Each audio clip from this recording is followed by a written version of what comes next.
በዚህ ሱባኤ እግዚአብሔርን እመቤታችን ልትጠይቋት ያሰባችሁት ምንድነው? ኪዳነ ምሕረትን ጠይቀናት እንደማታሳጣን ስለምናውቅ እንደማታሳፍረን ስለምናውቅ ነው ወደሷ የምንመጣ። ከሷ ለኛ ከሚጠቅመን ነገር ውጪ የምንፈልገው ነገር የለም። እግዚአብሔር ፊት በጸሎት ስንደፋ ስለኛ በረከት፣ ስለ ቤተሰቦቻችን ብቻ ስለ ጥቅማችን ብቻ ነው እግዚአብሔርን ብለን የምንመጣ። ብዙዎቻችን እግዚአብሔር የምንፈልገው ለጥቅማችን። ይሄ የሚያስታውቀው ይሰጠን የነበረውን ነገር ለትንሽ ጊዜ ሲያቋርጥብን እንዴት እንዳማረር ነው ስለምናውቅ። ትንሽ የበደለን ሲመስለን፣ ትንሽ የነፈገን ሲመስለን ጸሎት አድርገን ትንሽ ቆይተንበት እሱም ትንሽ እንድንታገስ ሲያቆየን ምን ያህል እንዳማረር ነው ስለምናውቅ። ለጥቅም ብቻ እንደምንፈልገው የሚያስታውቀው የፈለግነውን ካልሰጠን እንደ አባት ስለማንቆጥረው። እኔ እንጀራ ልጅ ነኝ ብላችሁ አታውቁ? ለሌላው እየሰጠ ለኔ የሚከለክለኝ ብላችሁ አታውቁ? ምን አርጌው ነው? በጣም ደፋሮች ነን እኮ። ምን በድየው ነው እንላለን። እንደው ምንም ባንበድል ምን በድየው ነው ያልክ ቀን በድላል። እሱ ራሱ ኃጢአት ነው። ምን አጥፍቼ ነው እግዚአብሔር በየትኛው ቅጣቴ ነው እንደዚህ ዝም የሚለኝ? ምንፈልገውን ስላልሰጠን ብቻ በእጃችን ያለንን እንዳያሳጣን ሌላም አዲስ ነገር እንዲጨምርልን። በዚህ ሱባኤ እግዚአብሔርን እመቤታችን ልትጠይቋት ያሰባችሁት ምንድን ነው? ሀብት ነው? ንብረት ነው? በቀጣይ ዓመት ምን አይነት ህይወት ለመኖር ለምንድን ነው የምንፈልጋቸው? ቅዱሳን እመቤታችን ለምንድን ነው የምንፈልጋት? ስለዚህ አለን ለጥቅም ብቻ ይፈልግን፣ ለምግብና ለመጠጥ ብለን ብቻ ይበልጣል። ኪሳችን እንዲሞላ ብቻ እግዚአብሔር የምንፈልገው እመቤታችን የምንፈልጋት ሰዎች አለ። በመከራው በሞቱ እንድንመስለው እኮ ታዘናል። ብዙ ሰው እኮ ክርስቶስን መምሰል ይፈልጋል እኮ። ትሕትናውን መምሰል ይፈልጋል። ንግስናውን መምሰል ይፈልጋል። ጌታችን የኖረውን በምድር ሲመላለስ የኖረውን ህይወት መድገም ይፈልጋል። በጣም ብዙ ሰው ታምራትን ማድረግ ይፈልጋል። በብዙ ሰዎች መወደድ ይፈልጋል። እንደ ክርስቶስ ፌመስ መሆን ይፈልጋል። ቅድስናም ቢኖረን መልካም ነው፣ እሱም ደስ ይለናል። ግን ሄደን ህማማት ሳምንት ላይ ስንደርስ ግን መምሰል አንፈልግ። ሮብ ላይ ስንደርስ ሰዎች ተሰብስበው እኛ ላይ እንዲፈርዱ አንፈልግ። ሐሙስ ላይ በወዳጃችን መከዳት አንፈልግ። ዓርብ ላይ መሰቃየት አንፈልግ። እሷን ዘለን ሁላችንም ትንሣኤ ነው የምንፈልግ። ከፍ ማለት ነው የምንፈልገው። እንበለ መከራ እየተረከብ ጸጋክ ብሏል። ያለ መከራ ጸጋ የለም ተብሏል። በህይወቱ እንደምንመስለው በመከራው መምሰል አለብን። እያንዳንዱ በሽታ፣ እያንዳንዱ ቁስል፣ እያንዳንዱ ድካም እግዚአብሔር መምሰላችን ነው። ይህንን ግን ስለማናውቅ ይህንን ስለማንረዳ ምንም አይነት ችግር ህይወታችን ላይ እንዲመጣ አንፈልግ። ምንም አይነት የጤና ጉድለት እንዲኖርብን አንፈልግ። እግዚአብሔር ለሁላችንም ጤና ይስጠን፣ ግን ባይሰጠንም ይመስገን። አሚን በሉ እንጂ እዚህ ላይ መቀዝቀዛለን። ባይሰጠንም ማን ይመስገን? የአልጋ ቁራኛ ሆነንም ማን ይመስገን? ማመስገን ያስፈልጋል። በመከራ መሰልኩ ማለት ያስፈልጋል። እግዚአብሔር ይህንን በረከት ስለሰጠኝ አመሰግናለሁ ማለት ያስፈልጋል። የእግዚአብሔር መገለጫው በረከት ብቻ አይደለም፣ መከራም ነው።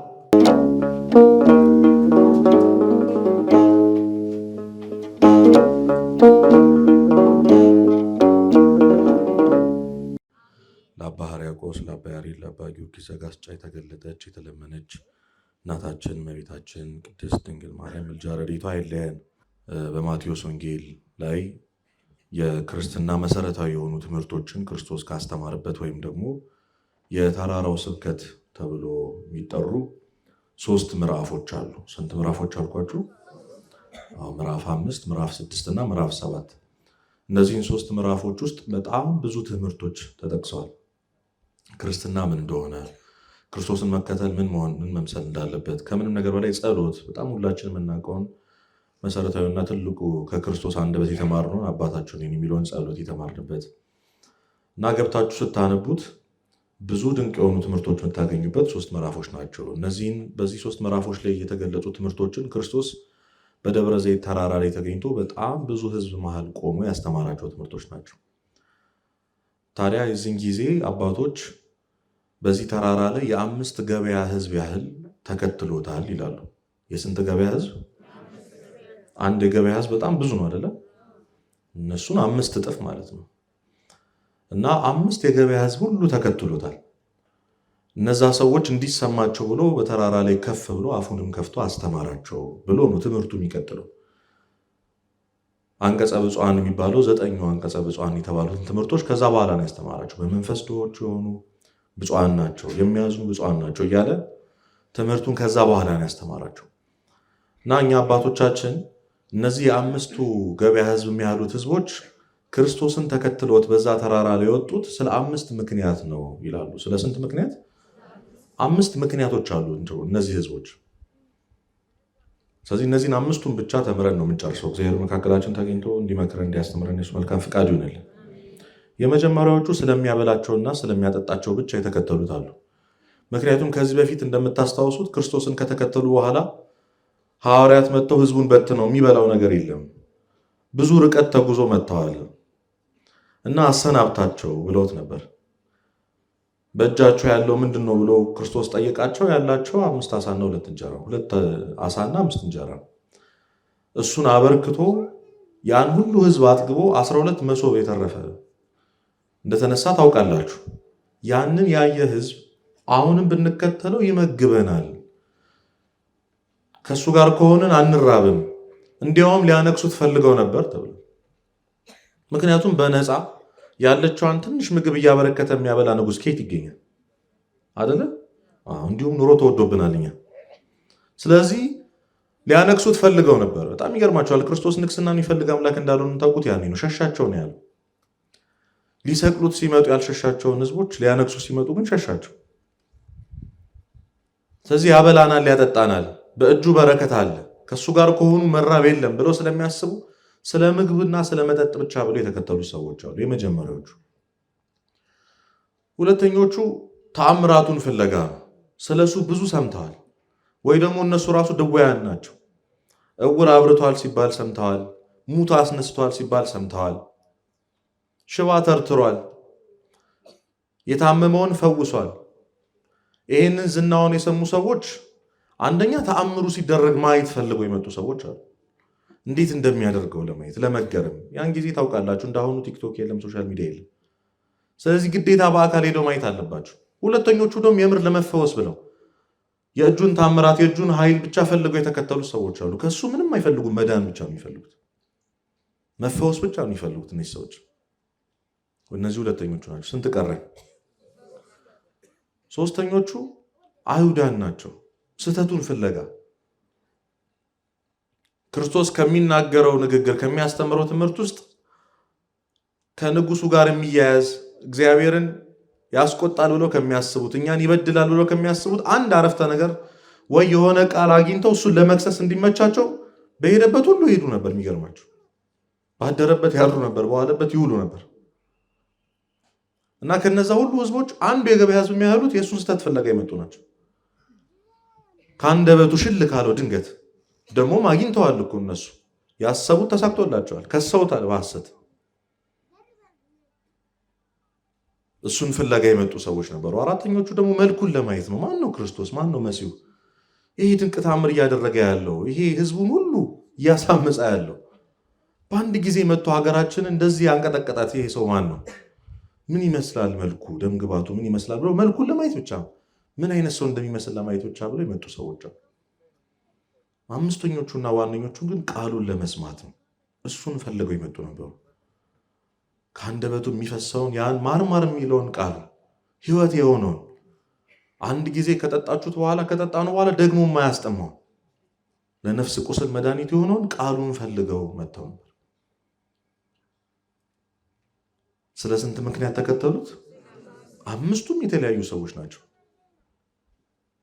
አምስቱ ብዙዎቻችን እግዚአብሔርን ፍለጋ መተናል። ቤተክርስቲያን እናዘወትራለን። አሁንም 16 ቀን በዚህ ደብር ለመቆየት መተናል። ግን ስለምን ምክንያት ነው ወደ እግዚአብሔር የመጣ ነው? ከነዚህ ከአምስቱ እኛ ማንን? የመጀመሪያዎቹ ነን። ብዙ ሰው እግዚአብሔርን የሚፈልገው ስለሚያበላውና ስለሚያጠጣው ብቻ ነው፣ ስለሚደግፈው ብቻ ነው፣ ነግረነው ስለማያሳፍረን፣ ኪዳነ ምሕረትን ጠይቀናት እንደማታሳጣን ስለምናውቅ እንደማታሳፍረን ስለምናውቅ ነው ወደሷ የምንመጣ። ከሷ ለኛ ከሚጠቅመን ነገር ውጪ የምንፈልገው ነገር የለም።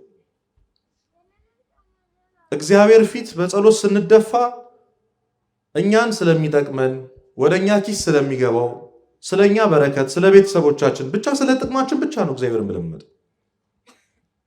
ብዙዎቻችን እግዚአብሔር የምንፈልገው ለጥቅማችን። ይሄ የሚያስታውቀው ይሰጠን የነበረውን ነገር ለትንሽ ጊዜ ሲያቋርጥብን እንዴት እንዳማረር ነው ስለምናውቅ፣ እንዴት እንዳማረር ነው ስለምናውቅ። ትንሽ የበደለን ሲመስለን፣ ትንሽ የነፈገን ሲመስለን ጸሎት አድርገን ትንሽ ቆይተንበት እሱም ትንሽ እንድንታገስ ሲያቆየን ምን ያህል እንዳማረር ነው ስለምናውቅ። ለጥቅም ብቻ እንደምንፈልገው የሚያስታውቀው የፈለግነውን ካልሰጠን እንደ አባት ስለማንቆጥረው። እኔ እንጀራ ልጅ ነኝ ብላችሁ አታውቁ? ለሌላው እየሰጠ ለኔ የሚከለክለኝ ብላችሁ አታውቁ? ምን አርጌው ነው? በጣም ደፋሮች ነን እኮ። ምን በድየው ነው እንላለን። እንደው ምንም ባንበድል ምን በድየው ነው ያልክ ቀን በድላል። እሱ ራሱ ኃጢአት ነው። ምን አጥፍቼ ነው እግዚአብሔር በየትኛው ቅጣቴ ነው እንደዚህ ዝም የሚለኝ? ምን ፈልገውን ስላልሰጠን ብቻ ስለ ምግብና ስለ መጠጥ ያበላናል ያጠጣናል ብለን በእጃችን ያለንን እንዳያሳጣን ሌላም አዲስ ነገር እንዲጨምርልን በዚህ ሱባኤ እግዚአብሔርን እመቤታችን ልትጠይቋት ያሰባችሁት ምንድን ነው? ሀብት ነው? ንብረት ነው? በቀጣይ ዓመት ምን አይነት ህይወት ለመኖር ለምንድን ነው የምንፈልጋችሁ? ቅዱሳን እመቤታችን ለምንድን ነው የምንፈልጋት? ለምንድን ነው የምንፈልጋት?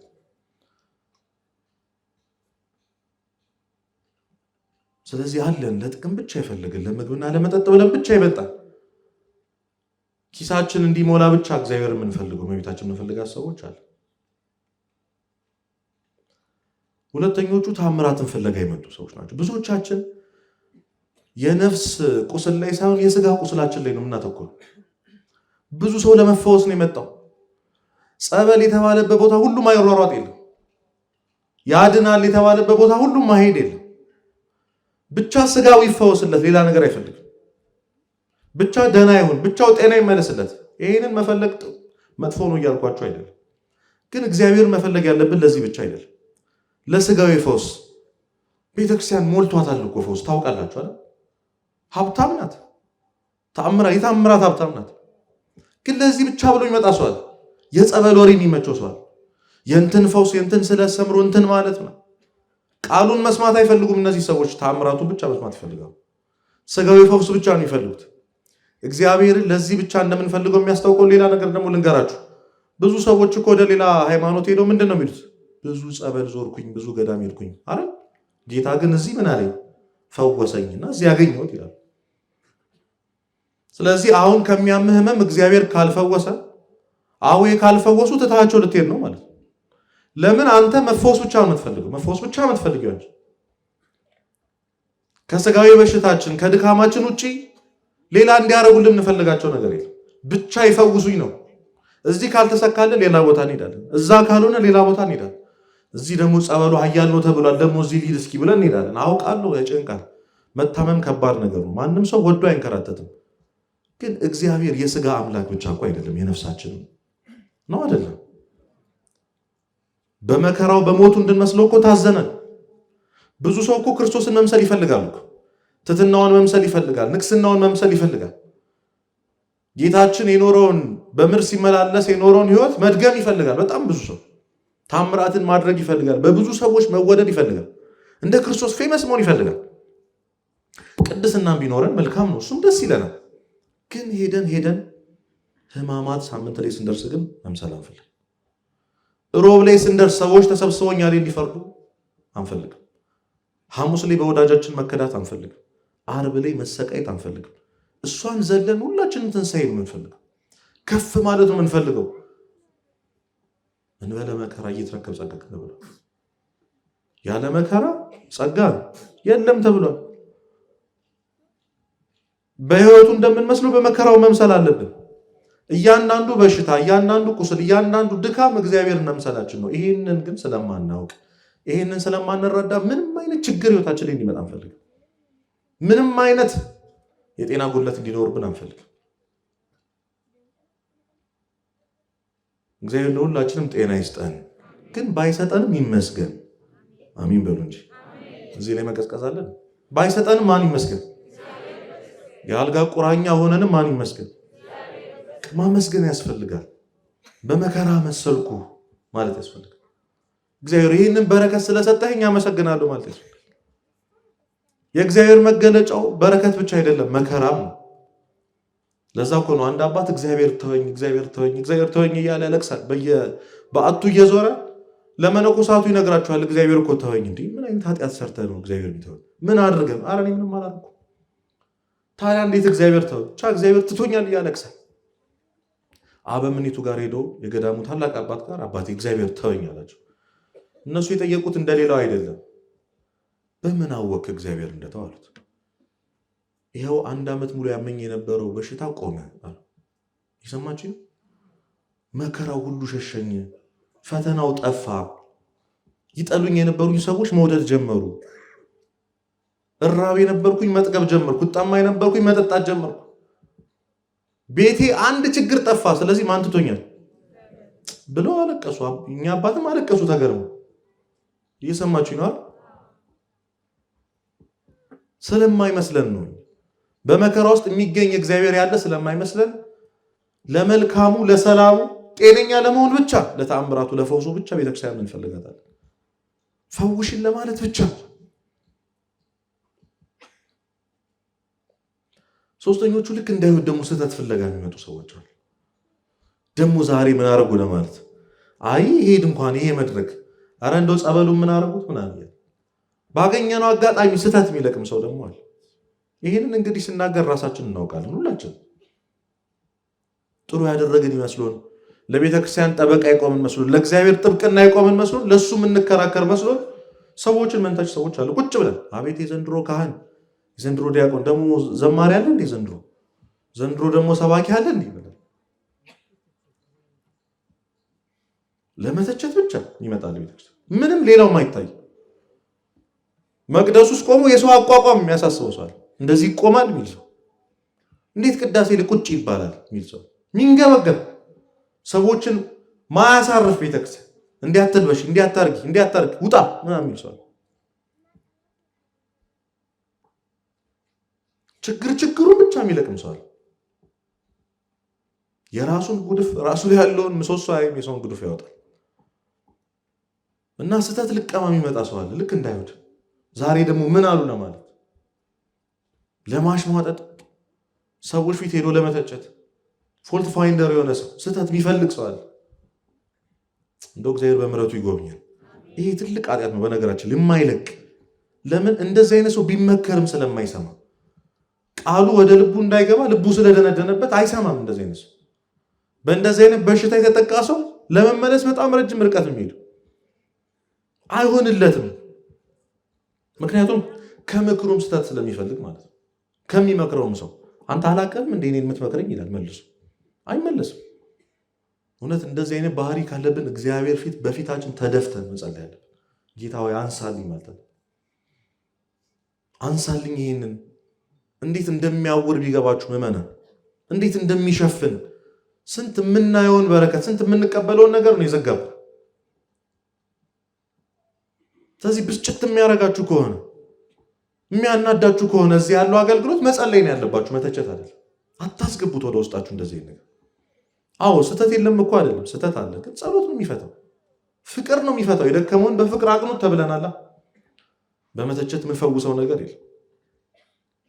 አራተኞቹ መልኩን ለማየት የሚመጡ ሰዎች አሉ። እንዲሁ ደስ ስላለው የሚመጣ ሰው አለ። ቤተክርስቲያን ጉባኤ ምናምን ደስ የሚለው ድባቡ ምናምን የሚል ሰው አጣ። ዛሬ ህዝብ የለም እባክህ ምናምን የሚል ሰው ምንድነው? ደህና ዲኮር አይሰሩም እንዴ? ምንድነው ድምፁ ሳውንድ ሲስተሙ ምናምን? አይ ገሌ ሰባኪ ገሌ ዘማሪ አልመጣም። ጉባኤ እየፈለገ የሚል ሰው ማህሌቱ የሚያምረው እንትን ቤተክርስቲያን ነው ስፋቱ ምናምን የሚል ሰው አይደል? አይ ካነገስንማ እንትን እንሂድ እንትን ቦታ እዛ በጣም ድባቡ ይለያል። ለድባብ የሚመጣ ሰው ማለት የቤተክርስቲያን መልኳን ውበቷን ብቻ የሚፈልግ እሷን አይፈልጋት። ማገልገል አይፈልግም፣ መግባት አይፈልግም። ግን ሞቅታው ደስ ይላል። ሞቅታው ደስ ይላል። ጭብጨባው እልልታው ደስ የሚለው ሰው ግባ ብትሉት ግን አይገባም። ማን ነው እግዚአብሔር ብትሉት ግን አይወጣም። የድባብ የሆነ ሰዎች መልኩን ለማየት ምን ይመስላል የዛሬው ጉባኤ እስኪ ዝጊት እንደው ደርሼ ልምጣ ብሎ የመጣ ሰው። የመጨረሻውኛ ዋናኞቹ ለመሆን የምንመኘው ግን ቃሉን ለመስማት የመጡ ሰዎች ናቸው። ምኑን ለመስማት? ቃሉን ለመስማት። ቃል እግዚአብሔር ላይ እንዴት ናችሁ ምዕመናን? ቶሎ ይሰለቻችኋል? ቶሎ ይደክማችኋል? እንቅልፋችሁ ይመጣል? እውነት እግዚአብሔርን ፈልገን ነው የመጣ ነው? በዚህ ሱባኤ እመቤታችንን አዌን ለመጠየቅ ያሰባችሁት ምንድን ነው? እስቲ ሁላችሁ በሉ ጌታ ሆይ በሉ እፈልግሃለሁ። አሁን ያስፈልጓችሁን ቃል በሕይወታችሁ ለስንተኛ ጊዜ ያላችሁት? ለስንተኛ ጊዜ ያላችሁት ነው? ለመጀመሪያ ጊዜ ነው አይደለም? አዎ ብለን አናውቅ። እግዚአብሔር ሆይ እፈልግሃለሁ ብለን አናውቅ። የለም ጸሎታችን ላይ እንደዚህ ጸሎት ጌታ ሆይ እፈልግሃለሁ፣ ነፍሴ ወደደች ሆይ የት ነው ያለው? ተጠምታለች፣ ተረባሃለች። ምንም ይቅርብኝ አንተን ነው የምፈልገው የሚል ጸሎት የለንም እኮ እኛ። የምንፈልገውን ብቻ ይዘን መሄድ ነው የምንፈልገው፣ ሌላ ነገር የለው። ብዙዎቻችን ኪዳነ ምሕረትን እንወዳታለን። አንወዳት? ድምፃችሁ ቀዘቀዘ። ወይንስ አትወዷችሁ? እነሱ ከኛ በላይ ጌታቸውን የሚወዱ አይመስላችሁ? አዎ። እመቤታችን ከልጇ በላይ ማንን ትወዳለች? እዚህ ምድር ላይ አንድ ነገር ልንገራችሁን አልጨርስም። እንደ ክርስቶስ የተሰቃየ እንደ እመቤታችን ያዘነ ሰው የለም። እንደ ኪዳነ ምሕረት ያዘነ ሰው የለም። ለምን? የልጇን ሕመም ባይኗ ስላየች። አባቶች ምን እንደሚሉ ታውቃላችሁ? አንተ አንድ ኃጢአት ስትሰራ የክርስቶስ የሾህ አክሊል ላይ አንድ ሾህ እየጨመርክ ነው። አንተ አንድ ኃጢአት ስትሰራ ድጋሚ ችንካሩን እየመታህበት ነው። ክርስቶስን ድጋሚ እየገረፍከው፣ ድጋሚ እየሰቀልከው ነው። በእያንዳንዱ ኃጢአት ውስጥ ክርስቶስ ዓርብ ዕለት እንዳመመው ይታመማል። እሱ ታመመ ማለት እናቱ ምን አለች ማለት ነው? አዘነች ነው። በእያንዳንዱ ኃጢአታችን ማን ታዝናለች? እመቤታችን ታዝናለች። እሷን ይቅርታ ከመጠየቅ እሷን ከሐዘን ከማውጣት ይልቅ ከእሷ የምናገኘው ነገሮች አንፈልግም። ስለት ሰሚናታ ዝም አትለን፣ እናውቃታለን። እንደምትሰጠን እናውቃለን። እናቴ ሆይ ስጭኝ እንጂ ምን ልስጥሽ ብለን አናውቅም። እግዚአብሔር ሆይ ይህንን ነው የምፈልገው እንጂ ጌታ ሆይ ምን ትፈልጋለህ ብላችሁ ታውቃላችሁ? የተፈጠርነው እኮ እግዚአብሔር እንድናገለግል ነበር። እኛ ግን እግዚአብሔር ነው የምናዘው። እሱ ነው አገልጋያችን የሚመስለው። በገባን በወጣን ቁጥር እንዲያርግ የምንለው እሱ ነው። ካላረገ ማኩረፍ ነው።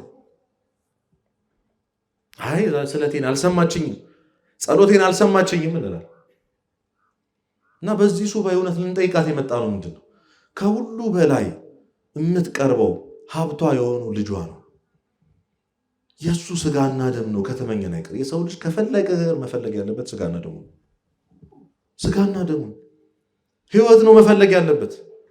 ምክንያቱም እግዚአብሔር ያለው ሰው ሁሉ ስላለው ከምንፈልጋቸው የማይረቡ ቁሳዊ ነገሮች ሁሉ ማን ስለሚሻል? እግዚአብሔር ይሻል። እግዚአብሔርን ከያዛችሁ ሌላው አላችሁ። ለምን ትሸወዳላችሁ? ሾርትከት እኮ ነው እግዚአብሔር፣ ጥሩ ሾርትከት።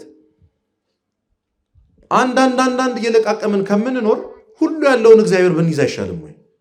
እግዚአብሔር መፈለግ አይሻልም ወይ? ምክንያቱም እግዚአብሔር ያለው ሁሉ ስላለው እና መቼ ነው የምንመኘው ራሱን እግዚአብሔርን? ከእግዚአብሔር የምናገኘውን በረከት ሳይሆን ዋናውን እግዚአብሔር መፈለግ አይሻልም? ለምንድን ነው የምንሞኘው? ሰው እኮ ጤነኛ ሆኖ እግዚአብሔርን ከሚያጣ በሽተኛ ሆኖ እግዚአብሔር ቢኖር ይሻላል። ሰው ሀብታም ሆኖ እግዚአብሔር የሌለበት ሀብት ውስጥ ከሚኖር እግዚአብሔር ያለበት ድህነት፣ ለማኝነት፣ ነዳይነት እኮ ይሻላል። እየሰማችሁ ነው? እግዚአብሔር ከሌለበት ዝና፣ እግዚአብሔር ከሌለበት ሰው ከሚወደን፣ እውነቴን ነው፣ እግዚአብሔር ኖሩን ሁሉ ዓለም ሁሉ ቢጠላን ይሻላል። ዋጋው አይገባንም። ከእግዚአብሔር ጋር መኖር አይገባንም። ደንታም የለንም እኛ ሲጀመር። እሱ በሚፈልገን ልክ እችን መታከል እንኳን አንፈልገውም። እግዚአብሔር ብቻ ስጠኝ ነው፣ ሌላ አንፈልግም። ስጠኝ በቃ ጌታ አደራን በዚህ ኪሴ ቀጣይ ዓመት አታሻግረኝ እንላለን።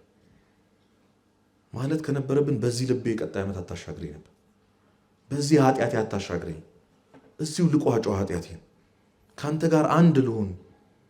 ብዙ ጊዜ እግዚአብሔር አለልኝ እንላለን። እግዚአብሔርን ብቸኛው የራሳችን ማድረግ የምንችለው እኮ ስጋና ደሙ ስንቀበል ብቻ፣ ንስሐ ስንገባ ብቻ። ስለዚህ እመኑኝ ምዕመናን፣ እንግዲህ ሀሳብ ላስቀይራችሁ እችላለሁ፣ ግን እመኑኝ ጥሩ ሀሳብ ነው የምሰጣችሁ። አስባችሁ አቅዳችሁ የመጣችሁት ምኞት ካለ እሱን ለእግዚአብሔር ስጡትና እግዚአብሔር መፈለግ ተለማመዱ።